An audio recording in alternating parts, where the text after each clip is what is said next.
देखो ध्यान दो, जैसे हम लोगों ने अर्थमेटिक प्रोग्रेशन में अर्थमेटिक मीन पढ़ा था, एग्जैक्टली यहाँ पर हम पढ़ेंगे ज्योमेट्रिक मीन। देखो क्या होता है ना, यहाँ पर हम लोग पढ़ेंगे ज्योमेट्रिक मीन, है ना। देखो ज्योमेट्रिक मीन में क्या होता है, जैसे मान लो मैंने 3 टर्म लिए, 2 है ना, 4 और 8। देखो ये तीनों टर्म्स जीपी में है, 2 4 8 तीनों किसमें है, जीपी में।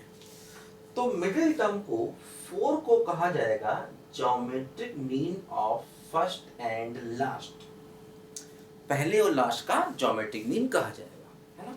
जैसे मान लो हमें क्वेश्चन दिया जाए, हमसे कहा जाए कि फाइंड ज्योमेट्रिक मीन ऑफ, है ना, ए एंड बी। मान लो हमसे कहा जाए कि ए और बी दो नंबर है, इनका ज्योमेट्रिक मीन निकालो।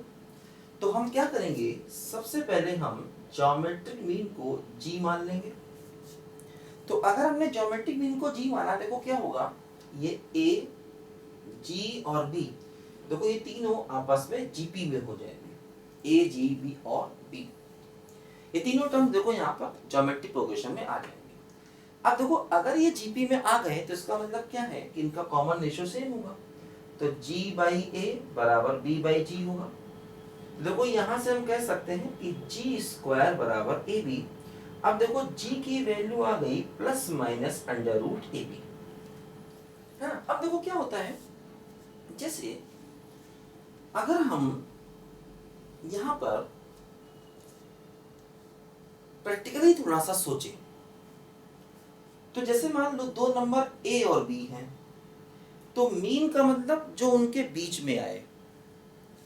तो अब ये दोनों मान लीजिए अगर दोनों पॉजिटिव नंबर हैं, मान लीजिए ए बी दोनों पॉजिटिव हैं, तो इनके बीच में नेगेटिव तो आएगा नहीं, इनके बीच में क्या आएगा, पॉजिटिव। तो इसका मतलब इनका जो ज्योमेट्रिक मीन है वो ये हो गया रूट ए बी, क्योंकि दोनों पॉजिटिव हैं इसीलिए, है ना।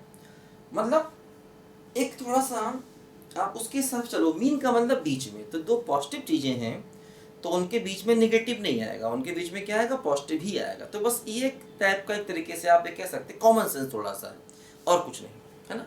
हालांकि अगर हम थ्योरेटिकली देखें तो माइनस वाला बीच में रखेंगे तो जीपी बनेगी, है ना। अगर हम माइनस वाले को बीच में रख दें तब भी वो तीनों जीपी में आएंगे, लेकिन माइनस वाले को हम उन पॉजिटिव नंबर का ज्योमेट्रिक मीन नहीं कहते।